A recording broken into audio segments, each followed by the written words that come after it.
दोस्तों जय हिंद, वंदे मातरम। मेरा नाम है सौरभ महेश्वरी और आप देख रहे हैं ज्ञान जरा हटके। और आज इस वीडियो में हम लोग एक बार फिर से बात करने जा रहे हैं ईरान और अमेरिका के बारे में, क्योंकि जैसा कि हम सभी लोग जानते हैं कि भैया ईरान और अमेरिका के बीच में मामला बहुत ज्यादा गर्म हो चुका है। अमेरिका की ओर से मिडिल ईस्ट के अंदर अब तक का सबसे बड़ा नेवल डिप्लॉयमेंट कंप्लीट हो गया है। और ये जो ईरान वाले हैं, ईरान वालों ने भी बिल्कुल मिलिट्री एक्सरसाइज करके खुद को पूरी तरीके से तैयार कर लिया है। मतलब कि अब अमेरिका का तो मेरे को नहीं पता, लेकिन ये जो ईरान वाले हैं, ईरान वाले या तो इस पार या उस पार वाले मुड़ में आगे खड़े हो गए। खैर जो कुछ भी हो, लेकिन लास्ट 2 वीडियो में मैंने आप लोगों को ये बात बताई थी कि भाई ईरान और अमेरिका के बीच में नेगोशिएशन चल रहे हैं ओमान की मीडिएशन से। पहले नेगोशिएशन ओमान में हुए और उसके बाद सेकंड नेगोशिएशन जो है वो जिनेवा में हुए, और दोनों ही नेगोशिएशन में कोई निर्णायक आउटकम निकल के नहीं आया। बट अगर हम लोग ईरानियन साइड की बात माने तो जो लास्ट नेगोशिएशन जिनेवा में हुए थे उसमें बातचीत पॉजिटिव डायरेक्शन में आगे बढ़ी थी। सो कल मतलब कि आप जब वीडियो देखोगे तब तो आज हो जाएगा, यानी कि 26 फरवरी 2026 के दिन ईरान और अमेरिका के बीच में जिनेवा के अंदर एक बार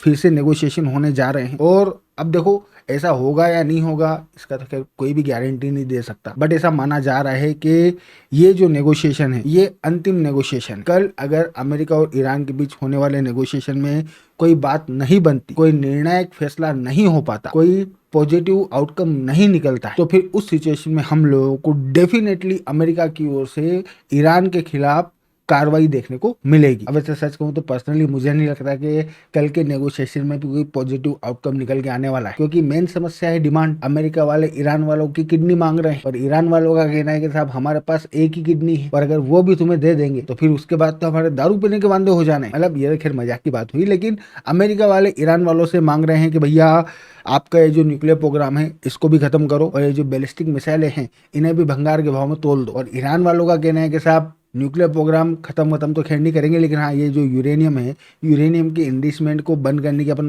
बात कर सकते हैं। बट ये जो मिसाइलें तो हमारा जन्म सिद्ध अधिकार है। मिसाइल प्रोग्राम सरेंडर करना तो बहुत दूर की बात है, इसके ऊपर अपन लोग चर्चा भी नहीं करेंगे। बट यहाँ पे इससे भी ज्यादा मजेदार बात ये है कि हमारा जो गोलू मोलू है यानी कि डोनाल्ड ट्रंप ने कल अमेरिका के अंदर जो स्टेट ऑफ द यूनियन की स्पीच हुई, उस स्पीच में अपनी तरफ से अमेरिका के लोगों को ऑलरेडी ये बात बोल दी कि भाई ईरान वालों ने ऑलरेडी यूरोप तक पहुंच जाए इस रेंज की मिसाइलें डेवलप कर ली, और अब हमारे जो खोमेनी साहब है ये नट बोल्ट लेके उस मिसाइल को कसने की तैयारी कर रहे हैं जो कि अमेरिका तक पहुंच जाएगी। सो हम लोगों को ईरान को रोकना बहुत जरूरी है। मतलब देखो ऐसा है कि अगर डोनाल्ड ट्रंप ने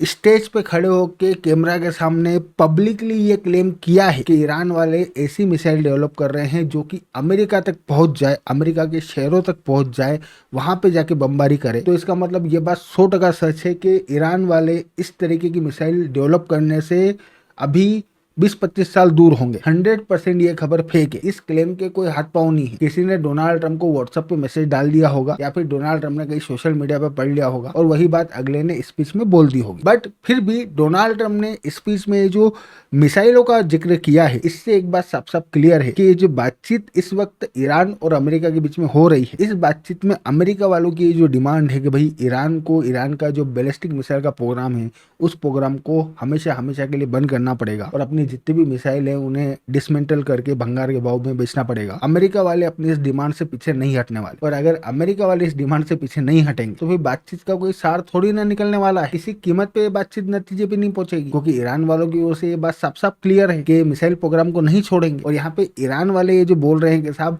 हम किसी भी सूरत में मिसाइल प्रोग्राम को बंद नहीं करेंगे, इसके पीछे भी रीजन, और वो रीजन ये है कि ये जो ईरान वाले हैं, ईरान वालों के पास कोई न्यूक्लियर वेपन तो है नहीं, और ना ही ग्लोबल लेवल पे इनका कोई बहुत ज्यादा पावर है। इनके पास पहले तो चलो फिर भी थोड़े बहुत ऑप्शन थे, मतलब कि इनके जो प्रॉक्सी थे मिडिल ईस्ट में, इनके जो छर्रे बैठे हुए थे वो पहले थोड़े बहुत पावरफुल भी थे। बट आज की तारीख में तो इनके पास सिर्फ और सिर्फ एक ही तुर्प का इक्का बचा है, और वो है मिसाइल है, जिनकी मदद से ये लोग मिडिल ईस्ट में अमेरिका के जितने भी मिलिट्री बेसेस है उनको टारगेट कर सकते हैं, प्लस मोस्ट इंपोर्टेंटली इजराइल की सिटीज को टारगेट कर सकते हैं, जो कि हाल ही में इजराइल और ईरान के बीच में जब कॉन्फ्लिक्ट हुआ था उस वक्त ईरान वालों की ओर से किया गया था। इन लोगों ने इजराइल की सिटीज के ऊपर मिसाइलें फायर करी थी। सो ये इनका तुरुप का इक्का है, ये इन्हें एक तरह से सिक्योरिटी गारंटी प्रोवाइड कराता है कि भाई जब तक इनके पास ये मिसाइलें हैं, जब तक ये मिसाइलें ईरान वालों को इजराइल की सिटीज के ऊपर हमला करके इजराइल के सिविलियंस को मारने की काबिलियत प्रोवाइड कराती है, तब तक कोई एकाएक इनके ऊपर हमला करने के बारे में नहीं सोचेगा। अदरवाइज तो अगर ये लोग अपनी मिसाइलें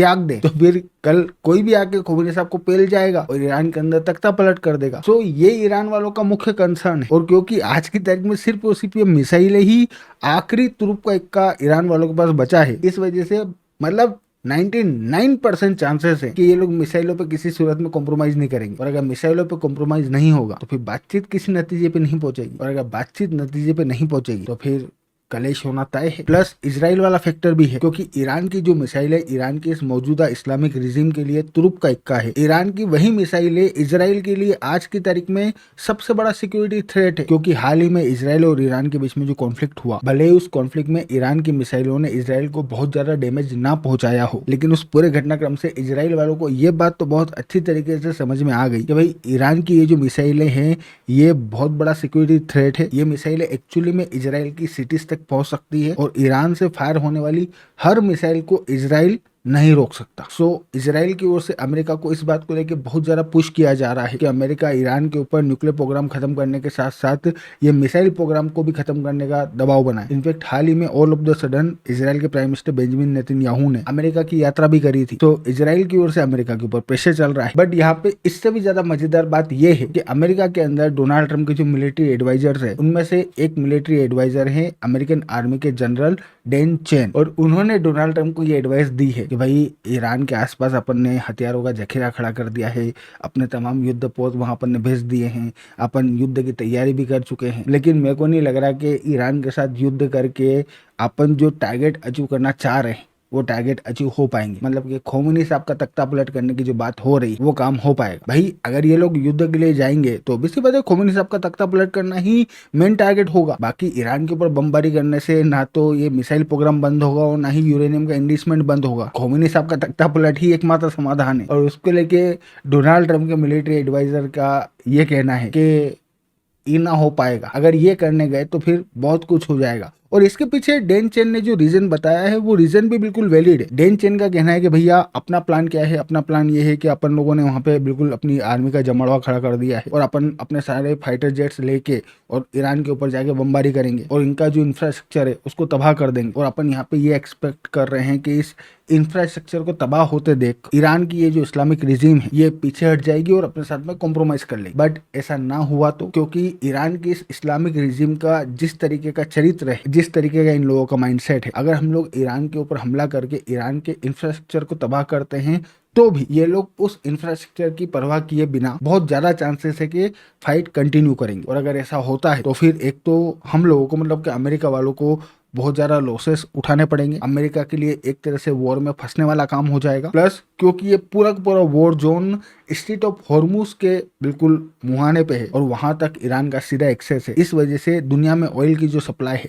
वो ब्लॉक होगी। तो ये वो मेन रीजन है जिसकी वजह से डैन चेन साहब जो है इन्होंने डोनाल्ड ट्रंप को एडवाइस किया कि साहब नहीं करे तो ही बेहतर है। अच्छा वैसे यहाँ मैं आप लोगों को ये बात बता दूं कि जब ये खबर निकल के बाहर आई कि भैया अमेरिकन आर्मी के जनरल ने डोनाल्ड ट्रंप को बोला कि साहब अपने को युद्ध नहीं करना चाहिए ईरान के साथ में, अपन लोग तैयार नहीं है, तो उसके तुरंत बाद डोनाल्ड ट्रंप बिल्कुल मार्केट में आ गए और डोनाल्ड ट्रंप ने बोला कि ये खबर झूठ है, अमेरिका की आर्मी दुनिया की सबसे पावरफुल आर्मी है, हम लोग पूरी तरीके से तैयार हैं, ईरान के खिलाफ अगर हम लोग युद्ध के लिए जाते हैं तो बिल्कुल इजी विन होगा। ये सब कह के मामला रफा दफा करने की कोशिश करी। सबसे पहले एक्सियोस वालों ने रिपोर्ट किया था और वो रिपोर्टिंग बिल्कुल जेन्युइन रिपोर्टिंग, प्लस ये बात भी उतनी सच है कि अमेरिका अगर ईरान के साथ में वॉर के लिए जाता है तो डोनाल्ड ट्रंप ये जो क्लेम कर रहे हैं कि बिल्कुल इजी शॉट होगा, जाएंगे और वापस आ जाएंगे, इस बात के हाई चांसेस है। मतलब देखो क्या है कि वॉर है, अब वॉर में तो कोई कुछ भी नहीं कह सकता, बट फिर भी इस बात के हाई चांसेस हैं कि ये इतना इजी भी नहीं होने वाला और हो सकता है अमेरिका के लिए फंसने वाला काम हो जाए। सो डोनाल्ड ट्रंप के ऊपर भी दबाव है, इजराइल वाले युद्ध के लिए दबाव डाल रहे हैं और अमेरिका की जो आर्मी है उसकी ओर से डोनाल्ड ट्रंप को थोड़ा सा शांत रहने के लिए कहा जा रहा है। बट अगेन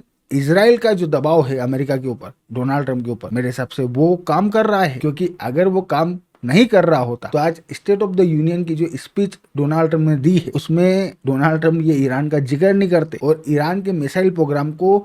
अमेरिकन पब्लिक के लिए थ्रेट नहीं बताते। अगर डोनाल्ड ट्रंप ईरान के मिसाइल प्रोग्राम को अमेरिकन पब्लिक के लिए थ्रेट बता रहे हैं, मतलब ऑब्वियसली बात है वो अमेरिका की जनता को कन्विंस करने की कोशिश कर रहे हैं कि भैया ये खतरा सिर्फ इजराइल को नहीं है, ये खतरा अपने को भी है और क्योंकि अपने लिए खतरा पैदा हो रहा है इस वजह से अपने को युद्ध के लिए जाना पड़ेगा। प्लस मार्केट में एक माइंडसेट ये भी चल रहा है कि ये जितनी भी खबरें हैं, ये जितने भी नेगोशिएशन अमेरिका और ईरान के बीच में चल रहे हैं, ये सब कुछ सिर्फ और सिर्फ डाइवर्जन है। अमेरिका ने खोमेनी साहब की फाइल निपटाने का मन बना लिया है, भले ही उस फाइल निपटाने में कितना भी समय लगे। ये लोग ईरान के साथ युद्ध में जाएंगे। इन लोगों को क्योंकि ईरान के साथ युद्ध के लिए जाना है, इस वजह से इन लोगों ने ईरान के आसपास इतने बड़े लेवल पे मिलिट्री डिप्लॉयमेंट किया है। ये लोग इस वक्त हमला नहीं कर रहे क्योंकि इन लोगों को पहले खुद को पूरी तरीके से प्रिपेयर करना है। ये लोग चाह रहे हैं कि मिडिल ईस्ट में, क्योंकि ईरान की ओर से ये बोल दिया गया है कि भैया अगर ईरान के ऊपर अमेरिका हमला करता है तो मिडिल ईस्ट में फिर अमेरिका के जिस भी कंट्री में मिलिट्री बेस हो,